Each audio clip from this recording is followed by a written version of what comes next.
Assalamualaikum warahmatullahi wabarakatuh. Perkenalkan, saya Asitri Indah Safitri dari Prodi Ilmu Administrasi Negara. Nah, di sini saya akan menyajikan karya ilmiah yang berupa artikel untuk memenuhi tugas akhir saya. Nah, perlu diketahui kita nyari artikel itu yang kredibel itu seperti apa, cari artikel yang benar itu seperti apa, dan terindikasi Sinta itu berapa, ada Sinta 1, Sinta 2, Sinta 3, Sinta 4. Nah, di sini saya akan memberitahu gimana sih caranya kita mencari jurnal yang kredibel untuk kita sajikan dan kita review gitu. Nah, di sini ada videonya.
Nah, dari artikel yang saya tampilkan tadi, di sini saya akan menjelaskan latar belakangnya dulu.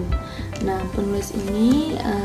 peneliti ini menulis bahwasanya di AI yang sangat berkembang pesat ini telah membawa kekuatan besar dan merubah sebagian dari kehidupan kita, termasuk di bagian pendidikan. Nah, perlu ditegaskan lagi bahwasanya AI ini bukan cuma alat bantu teknis, tapi fenomena ini bisa merubah cara pola belajar dan mengajar. Nah, adanya AI dalam kehidupan kita, muncullah pertanyaan-pertanyaan penting. Apakah kita sebagai manusia ini siap adanya teknologi AI ini? Dan bagaimana teknologi ini bermanfaat dan merata di pendidikan?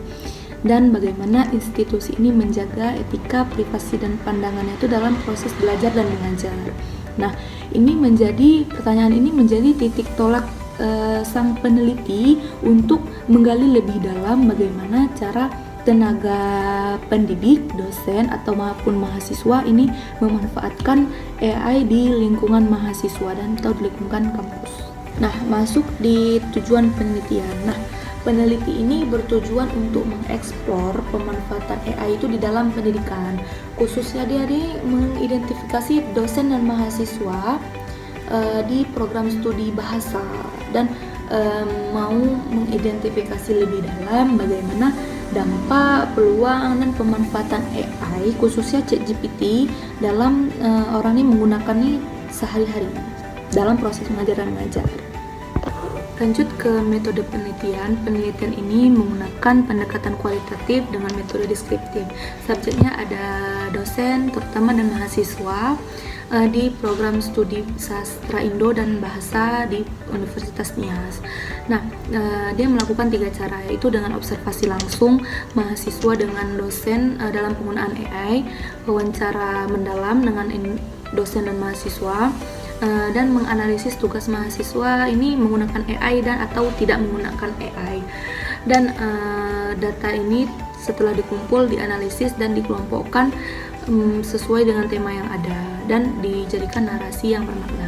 Hasil penelitian ini menunjukkan bahwasanya dengan adanya AI sangat berdampak positif bagi kita, karena dosen juga bisa menyesuaikan ya, misalnya mereka mau belajar ini, mereka bisa menyesuaikan tuh dengan AI sesuai dengan apa yang kebutuhan mahasiswa.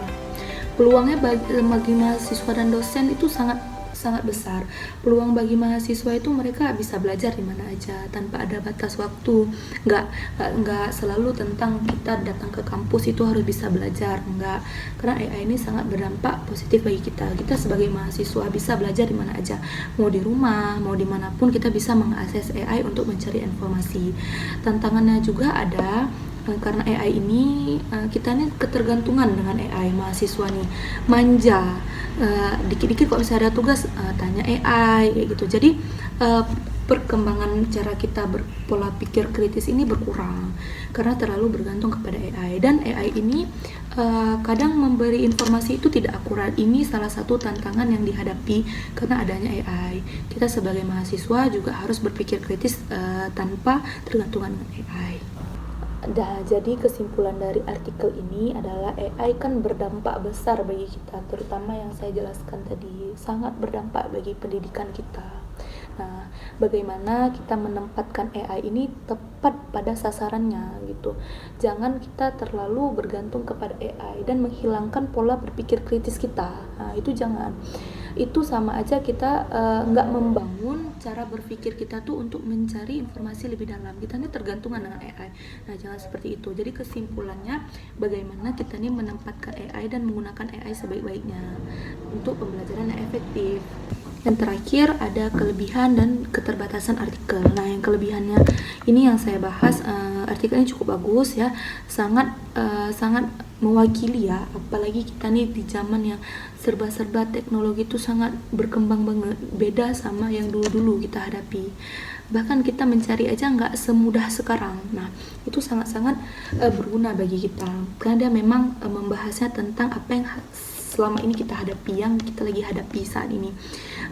Dan dia juga bukan hanya membahas tentang manfaat, ada manfaat AI, semua bermanfaat, tapi dia juga ada membahas tantangan dan resiko ketika kita memakai AI itu seperti apa.